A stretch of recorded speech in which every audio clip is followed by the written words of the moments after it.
Falta muy poco para comenzar un nuevo año bíblico, que en hebreo se conoce como Rosh Hashanah, lo que nos recuerda que debemos estar preparados para las fiestas bíblicas que se acercan, siendo estas fiestas simbolismos proféticos que Yahweh le dio a su pueblo. Por este motivo, en nuestros dos últimos videos, hemos hecho estudios relacionados con el calendario de la Torá, y en esta oportunidad te traigo un estudio donde te hablaré de la fiesta de la Gavilla Mecida y la fiesta de Pentecostés.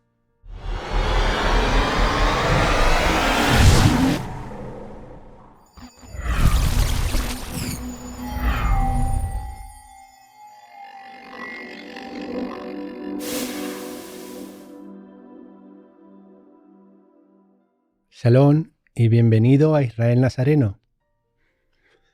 Como has podido ver en la portada de este video, en esta oportunidad te traigo un estudio sobre la ofrenda de la Gavilla Mecida y Pentecostés, que en hebreo se les conoce como Yom Hanafat HaOmer y Shavuot. Si has visto el video anterior, sabrás que en él hice un estudio sobre Pesaj, más conocido como Pascua, y los panes sin levadura. Y estas dos fiestas, junto a Yom Hanafat HaOmer y Shavuot, conforman lo que llamamos las fiestas del primer mes. En el estudio Cebada Aviv, publicado hace 2 semanas, mencioné cuáles son las condiciones necesarias para declarar un nuevo año, siendo necesario que al inicio del mes sepamos que para el tiempo de la Gavilla Mecida, que podrá caer entre 15 y 21 días después, podamos presentar la gavilla con lo primero de los frutos de la cebada. Y es importante tener en cuenta que esta gavilla representa la resurrección de Yeshua, nuestro Mesías, como nos revela 1 Corintios 15:20. Vamos a comprobarlo.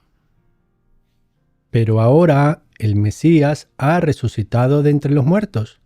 Primicias de los que durmieron es hecho. Es importante que podamos comprender que así como Yeshua representa al primero de los resucitados para vida eterna, la gavilla de cebada para la ofrenda de los primeros frutos debe contener los primeros frutos de la cebada que son producidos en la tierra de Israel. Porque nada más puede ser cosechado hasta después de que la gavilla mecida haya sido ofrecida, iniciando en ese mismo día de la ofrenda el conteo de 50 días hasta Shavuot o Pentecostés, conforme podemos comprobar en Devarim 16, 9 y 10. 7 semanas contarás, desde que comiences a meter la hoz en la mies, comenzarás a contar las 7 semanas, y celebrarás la fiesta de Shavuot a Yahweh tu Elohim, de la abundancia voluntaria de tu mano, será lo que dieres, según Yahweh tu Elohim te hubiere bendecido. Algo que debemos notar es que el conteo del Omer, utilizado para determinar cuándo se celebra Shavuot, está basado en la ofrenda de la gavilla mecida, que debe realizarse con los primeros frutos de la nueva cosecha del año. Esto lo comprobamos en Vayikra 2, 14 y 15. Cuando presentes una ofrenda de primeros frutos a Yahweh, Aviv tostarás al fuego, y el grano desmenuzado ofrecerás como ofrenda de tus primicias. Y pondrás sobre ella aceite, y pondrás sobre ella incienso. Es una ofrenda. Como vimos en el pasaje anterior, la ofrenda de la gavilla mecida debe hacerse con las primicias, siendo que la palabra utilizada en hebreo para primicias es bikurim, que conforme al diccionario Strong se refiere a los primeros frutos, o el primero de los frutos de la cosecha. Y aprovecho para aclarar la confusión que tienen algunos, que comentan que el término bikurim es exclusivo para Shavuot, siendo que este término se puede aplicar a estas dos conmemoraciones por su significado. Ahora, continuando con el enfoque en la ofrenda de la gavilla mecida, llamada en hebreo Yom Hanafat HaOmer, algo que necesitamos entender es que la idea es ofrecer la primera gavilla de cebada a Yahweh para despejar el camino para el resto de la cosecha. De esta manera, ninguno de los agricultores de cebada, con cosechas de maduración temprana, tiene que perder su cosecha, ni transgredir lo que dice Devarim 16:9, al cosechar parte de sus cultivos sin comenzar la cuenta del Homer, es decir, sin haber presentado la ofrenda de la gavilla mecida. Los rabinos consideran que Pesaj, los panes sin levadura, la ofrenda de la gavilla mecida y Pentecostés son fiestas de primavera. Esto se debe a que según el calendario judío Gilel II, Pesaj no puede tener lugar antes del equinoccio de primavera, y esto es un error muy grave. El término equinoccio se refiere a cuando el sol cruza el ecuador, haciendo que el día y la noche tengan la misma duración. Esto ocurre 2 veces al año y se considera importante en la brujería, el calendario grecorromano, el calendario del equinoccio y el calendario judío rabínico Gilel II. En el calendario gregoriano, que podemos definir como grecorromano, el equinoccio de primavera tiene lugar el 20 o el 21 de marzo, dependiendo de si se considera o no un año bisiesto. También hay un equinoccio de otoño, el 22 o 23 de septiembre, también dependiendo de si se considera año bisiesto o no. Y también hay un solsticio de verano que marca el día más largo del año, además de un solsticio de invierno en el día más corto del año.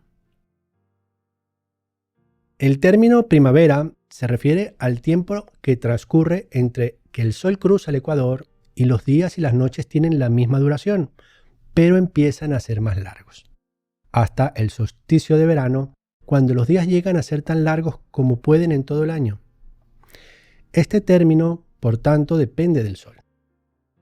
El problema es que a las fiestas ordenadas por Yahweh, en ninguna parte de las escrituras se les llama fiestas de primavera o fiestas de otoño, porque Yahweh nunca utiliza estos términos y no define el año por los movimientos del sol.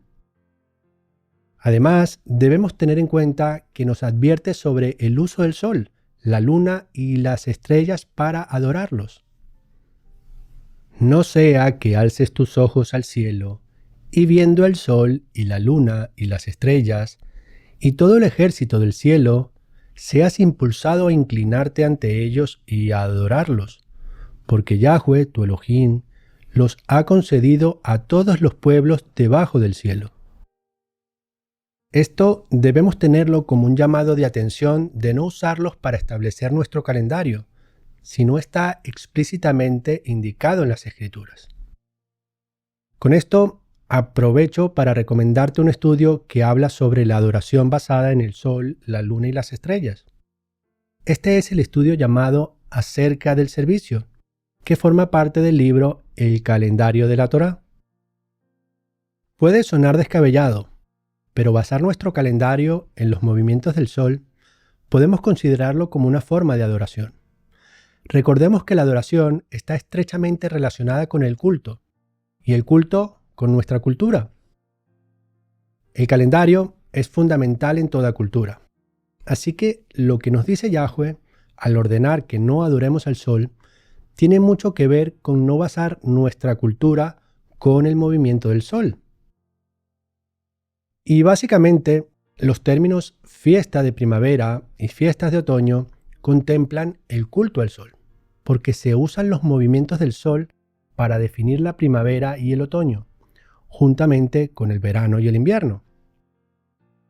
Y por otra parte, la primavera y el otoño no están alineados con las cosechas, especialmente la cosecha de la cebada, siendo que la cebada en muchas oportunidades llega a su madurez antes del equinoccio de primavera.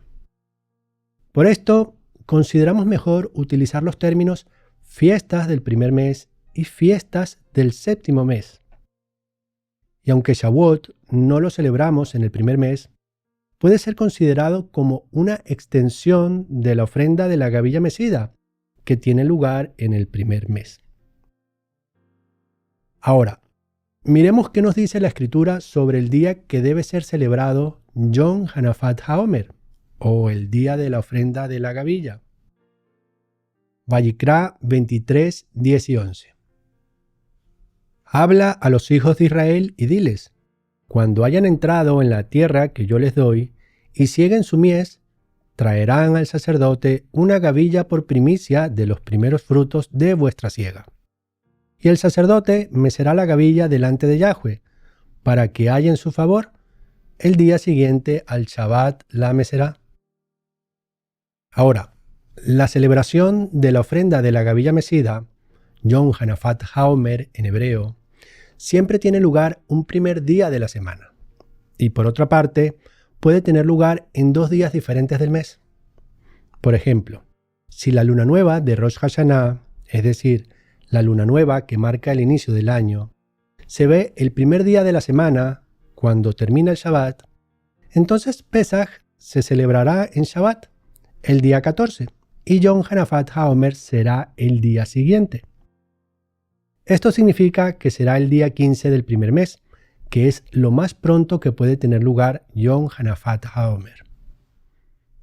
Por otro lado, si la luna nueva se ve en el segundo día de la semana, esto coloca a Pesach el 14 del mes, en el primer día de la semana. Cuando esto ocurre, Yom Hanafat HaOmer no se celebra hasta el primer día de la semana siguiente. En este caso, Yom Hanafat HaOmer tiene lugar el día 21 del primer mes, que es lo más tarde que puede tener lugar. Debemos saber que Yom Hanafat HaOmer significa el día de la ofrenda de la gavilla, o el día de la ofrenda del Omer. Y en este día se ordena ofrecer las primicias. Además, en este mismo día debemos comenzar el conteo de los días hasta Shavuot o Pentecostés, como veremos en breve. Pero antes, quiero comentar lo que significan las palabras Shavuot y Pentecostés.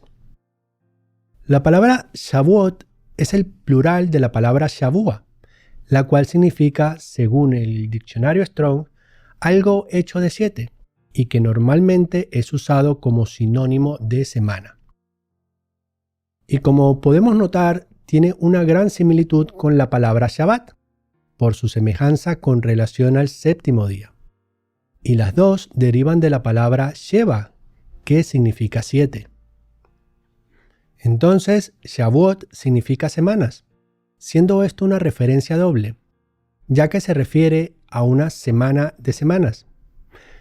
Lo que quiero decir con esto es que son 7 semanas, que suman un total de 49 días, siendo la celebración de Shavuot en el día siguiente, o sea, en el día 50. Ahora, cuando hablamos de Pentecostés, también estamos hablando de un periodo de 50 días, siendo que el término Pentecostés significa justamente quincuagésimo, lo que es una expresión que representa la posición 50, resaltando el día de esta celebración. Ahora, volvamos a ver el mandamiento de celebrar Shavuot conforme está ordenado en Devarim 16, 9 y 10. 7 semanas contarás, desde que comiences a meter la hoz en la mies, comenzarás a contar las 7 semanas, y celebrarás la fiesta de Shavuot a Yahweh tu Elohim, de la abundancia voluntaria de tu mano, será lo que dieres, según Yahweh tu Elohim te hubiere bendecido. También encontramos el mandamiento de Shavuot en Vayikra 23, versos 15 y 16. Y en este caso veremos que está descrito de una manera un poco diferente. Miremos. Y contarás desde el día en que sigue el Shabbat, desde el día en que ofreciste la gavilla de la ofrenda mecida, 7 Shabbat completos serán. Hasta el siguiente día del séptimo Shabbat contarás 50 días. Entonces ofrecerás nueva ofrenda a Yahweh. Con estos versos podemos comprobar lo que comenté al inicio. Cuando dije que Shavuot, aun siendo una fiesta que no pertenece al primer mes, la agrupamos con las fiestas del primer mes porque la fecha en la que tiene lugar depende directamente de Yom Hanafat HaOmer, que es una fiesta del primer mes. Por lo tanto, El conteo del primer día del Omer hasta Shavuot, que es el día 50, es un periodo que comienza en el primer mes. Ahora quiero volver al tema de la gavilla mecida, para aclarar algunos puntos en los cuales a menudo hay algunas doctrinas o posiciones erradas. Algo que necesitamos analizar es el verso 15 de Vayikra 23, donde se nos ordena comenzar el conteo de los 50 días para Shavuot, el mismo día que se ofrece la gavilla mecida. Y este día en cuestión está definido por la frase en hebreo Mimaharat HaShabbat. Esta frase significa el día después del Shabbat, lo que nos indica que el día de Yom Hanafat HaOmer, es decir, la ofrenda de la gavilla mecida, es el mismo día que comenzamos a contar los 50 días. Y esto nos indica que siempre es un primer día de la semana, ya que es el día después del Shabbat. Sin embargo, los rabinos enseñan que el término Shabbat en este verso se refiere al día de Pesaj. Pero esto es un error, principalmente porque Pesaj puede caer en cualquier día de la semana. Y para analizar esta situación, miremos un ejemplo. Conforme al cuadro que puedes ver, Pesaj tiene lugar en la tarde de un segundo día de la semana. Entonces, el primer día de los panes sin levadura tiene lugar un tercer día de la semana. Y Yom Hanafat HaOmer tendría lugar el sexto día de los panes sin levadura, un primer día de la semana. Si quisiéramos celebrar Yom Hanafat HaOmer el día después de Pesaj, que sería un tercer día de la semana, no podríamos cumplir correctamente con Vayikra 23, 15 y 16, que nos dice que Pentecostés debe ser el día después del séptimo Shabbat. Sin embargo, en contraste, los rabinos nos dicen que ofrezcamos el Omer el día después de Pesaj, sin importar cuándo caiga Pesaj. Esto se debe a que los rabinos dicen que cuando Yahweh le dijo a Israel que ofreciera el Omer en Mimaharat HaShabbat, el día después del Shabbat, lo que quiso decir fue Mimaharat HaPesach, o sea, el día después de Pesaj. Es decir, interpretan que la palabra Shabbat se refiere a la conmemoración de Pesaj. Sin embargo, esta teología falla por muchas razones. En primer lugar, Yahweh es perfectamente capaz de decirnos qué día de la semana hay que ofrecer el Omer. Y sin embargo, no dijo que se ofreciera el Omer el día después de Pesaj. Más bien, él dijo que se ofreciera el día después del Shabbat, es decir, después del último día de la semana. Entonces, ¿por qué no creerle? En segundo lugar, si Yahweh quisiera que ofreciéramos el Omer el día después de Pesaj, sin importar cuándo cayera Pesaj, entonces las instrucciones para ofrecer el Omer se habrían dado con las instrucciones para el primer día de los panes sin levadura. Sin embargo, no es así. Más bien se dan por separado. Tercero, si sustituimos la palabra Pesaj por la palabra Shabbat, Vayikra 23, 15 y 16 nos diría que no podemos celebrar Shavuot hasta que se hayan completado 7 celebraciones de Pesaj. Es decir, 7 años. Esto no tiene mucho sentido. Miremos el supuesto. Y contarás desde el día que sigue a Pesaj, desde el día en que ofreciste la gavilla de la ofrenda mecida, 7 Pesaj completos serán. Hasta el siguiente día del séptimo Pesaj contarás 50 días. Entonces ofrecerás nueva ofrenda a Yahweh. Además, Yahweh fija una fecha para todas las demás fiestas. Por ejemplo, en el primer mes tenemos Pesaj, en el día 14. El primer día de los panes sin levadura, el 15. Y el séptimo día de los panes sin levadura, el día 21. Luego, en el séptimo mes, tenemos Yom Teruah en el primer día, Yom Kippur en el día 10, el primer día de Sukkot en el día 15 y el último día de Sukkot en el día 21. pero nunca fija una fecha ni para Yom Hanafat HaOmer ni para Shavuot. Esto se debe a que aunque Yom Hanafat HaOmer y la fiesta de Shavuot siempre caen en el primer día de la semana, las fechas del calendario cambian de año en año. Sin embargo, como los rabinos no reconocen su error, celebran Yom Hanafat HaOmer el día después de Pesaj, es decir, el primer día de los panes sin levadura, sin importar cuándo cae Pesaj. Más adelante veremos cómo esto les hace tropezar con Yeshua. Pero antes considero importante ver un ejemplo donde sucede que Yom Hanafat HaOmer tuvo lugar después de Pesaj, coincidiendo con el planteamiento rabínico, siendo este un caso puntual y no algo que sucede siempre. Para que esto suceda, Pesaj debe coincidir con el Shabbat, como sucedió en lo relatado en Josué 5, del 10 al 12. Miremos lo que nos dice. Y los hijos de Israel acamparon en Gilgal y celebraron Pesaj el día 14 del mes, por la tarde, en los llanos de Jericó. Y al siguiente día de Pesaj comieron del fruto de la tierra, los panes sin levadura y espigas nuevas tostadas en el mismo día.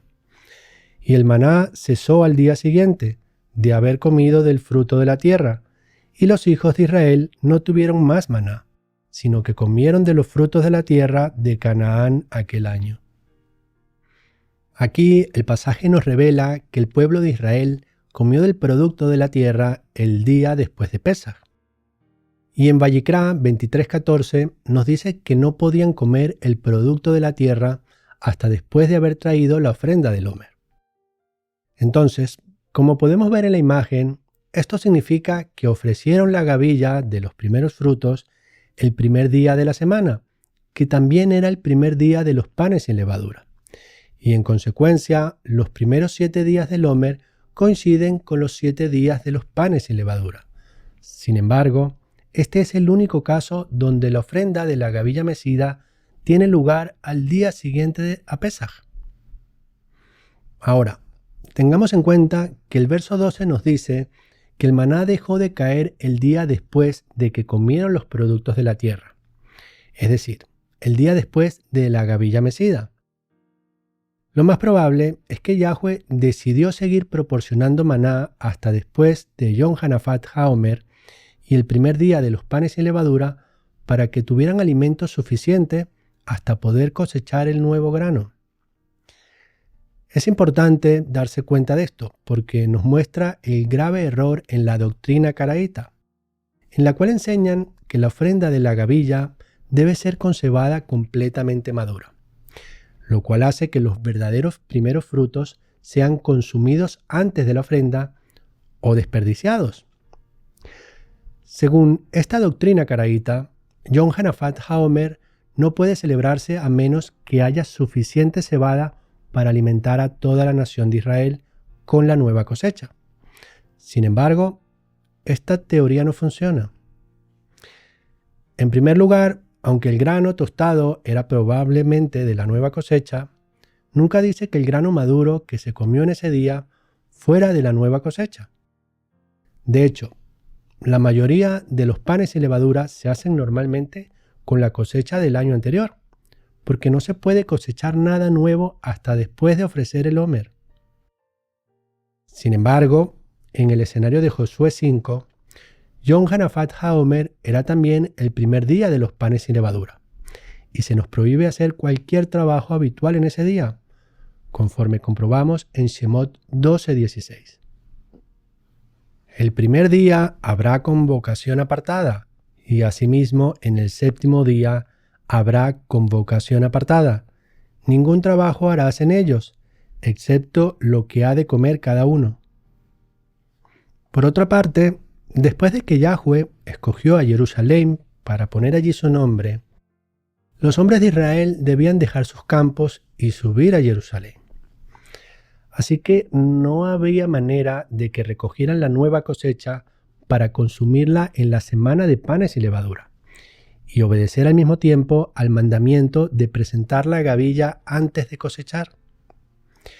Por lo tanto, la doctrina caraíta, que dice que se debe esperar hasta que haya granos suficientemente maduros como para cosechar campos enteros antes de permitir la ofrenda del Homer, no tiene sentido, porque los hombres estarían lejos de sus tierras.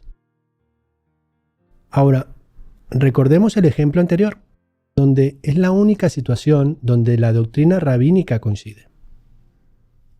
En este cuadro podemos ver que el año inicia en un primer día de la semana, siendo avistada la luna nueva la noche previa, es decir, al finalizar un Shabbat.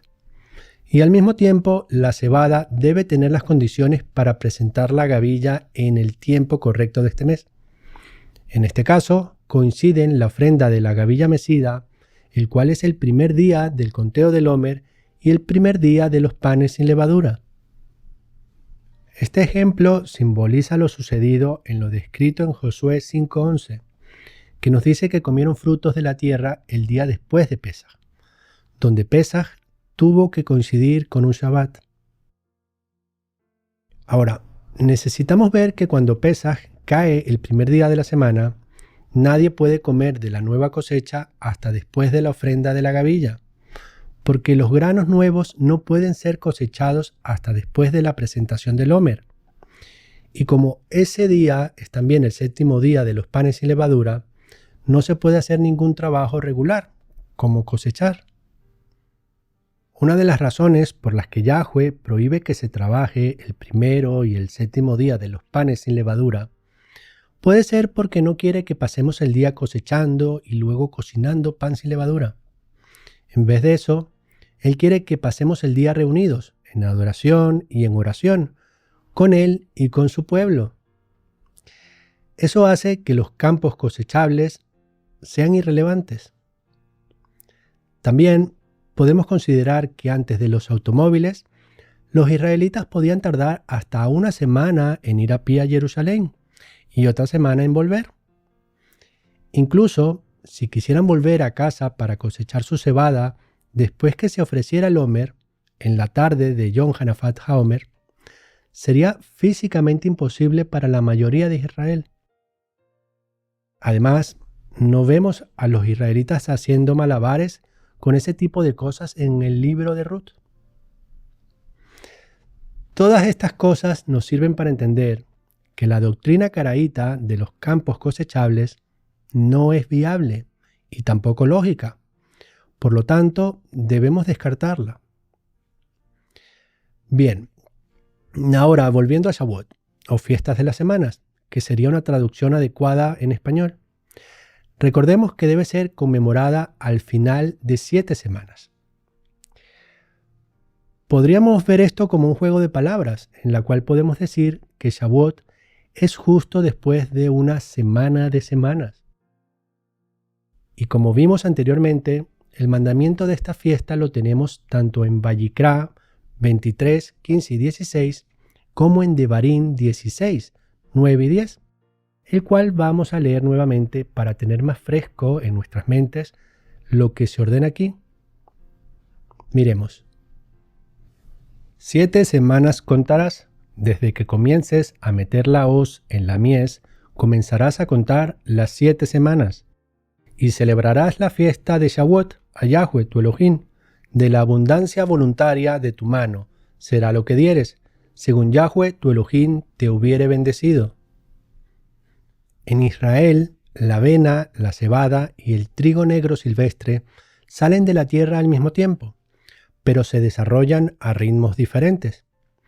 Sin embargo, si programamos Rosh Hashanah correctamente, no solo las primicias de la cebada estarán listas para Yom Hanafat HaOmer, sino que las primicias del trigo también estarán listas para Shavuot. Esta es quizás la razón por la que Shavuot también se le llama el día de las primicias del trigo. Recuerda que la palabra para primicias es traducida de la palabra bikurim, que significa los primeros frutos o el primero de los frutos. Y esta la encontramos nuevamente en Bamidbar 28-26, que nos dice así. Además, el día de las primicias, cuando presentes ofrenda nueva a Yahweh en Shavuot, tendrás convocación apartada, ninguna obra de siervo harás. Como acabamos de ver en este verso, también se usa la expresión bikurim para referirse a Shavuot. También podemos ver el mandamiento de no hacer ningún trabajo habitual. Al contrario, debemos cesar el trabajo. En su lugar, debemos tener una reunión apartada, como lo hicieron los apóstoles, conforme a lo registrado en Hechos 2. También podemos ver que en Shemot 23, del 14 al 16, se mencionan puntualmente las 3 fiestas de peregrinación ordenadas por Yahweh, en la cual se encuentra Shavuot. Esta la podemos ver en el verso 16. Y aquí es llamada como la fiesta de la cosecha o la fiesta de la siega. Vamos a comprobarlo. 3 veces en el año me celebrarás fiesta. La fiesta de los panes sin levadura guardarás. 7 días comerás los panes sin levadura, como yo te ordené, en el tiempo del mes de Abib, porque en él saliste de Egipto. Y ninguno se presentará delante de mí con las manos vacías. También la fiesta de la cosecha de los primeros frutos de tus labores, que hayas sembrado en el campo, y la fiesta de la última cosecha del año, cuando hayas recogido los frutos de tus labores del campo. Además de este pasaje, tenemos otro testimonio de que necesitamos las primicias del trigo para Shavuot, en Shemot 34:22. También celebrarás la fiesta de las semanas, la de las primicias de la siega del trigo y la fiesta de la última cosecha del año. Además, de la misma manera que se nos dice que traigamos un homer de las primicias de nuestra cebada para Yom Hanafat HaOmer, Vayikra 23:17 nos dice que presentemos 2 panes leudados de las primicias de la nueva cosecha de trigo. Ahora, algo que necesitamos entender es cómo Yom Hanafat HaOmer, es decir, la ofrenda de la gavilla con los primeros frutos de la cebada, representa a Yeshua. Para esto debemos tener en cuenta, como ya he mencionado antes, que Yom Hanafat HaOmer es una ofrenda de las primicias, o sea, de lo primero de los frutos, y Yeshua fue el primero en muchos aspectos. Por ejemplo, Yeshua es el unigénito del Padre, como vemos en 1 de Juan 4:9.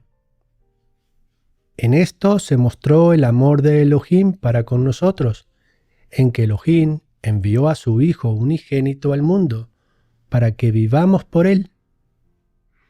Y si Yeshua es el unigénito, entonces es también el primogénito, es decir, el primero, así como la ofrenda de la cebada debe ser con lo primero. Por otro lado, podemos leer Hebreos 1:6 para reforzar esta idea.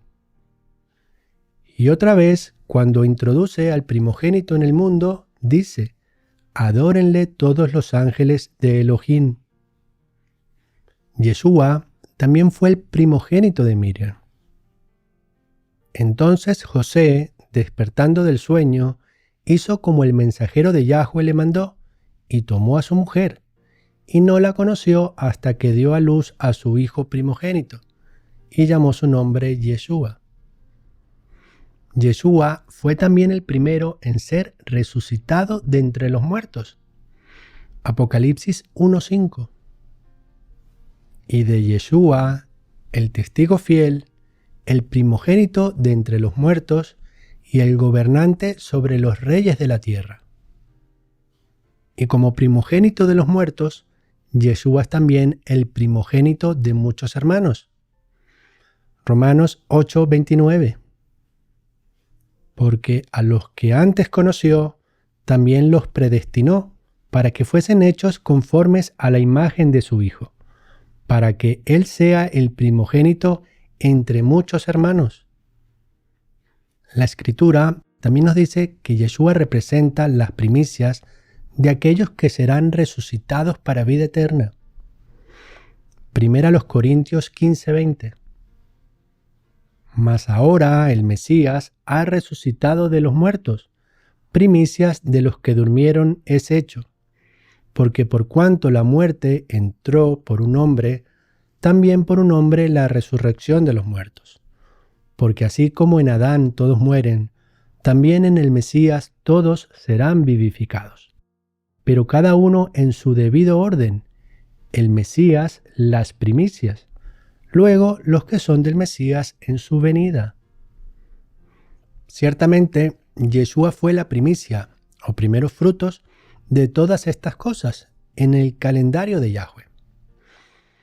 También es importante notar que así como Yom Hanafat HaOmer debe presentarse un primer día de la semana, así también se presentó Yeshua al Padre como las primicias de la resurrección. Para comprobarlo, miremos primero lo que nos dice Yohanan 21. El primer día de la semana, María Magdalena fue de mañana, siendo aún oscuro, al sepulcro, y vio quitada la piedra del sepulcro.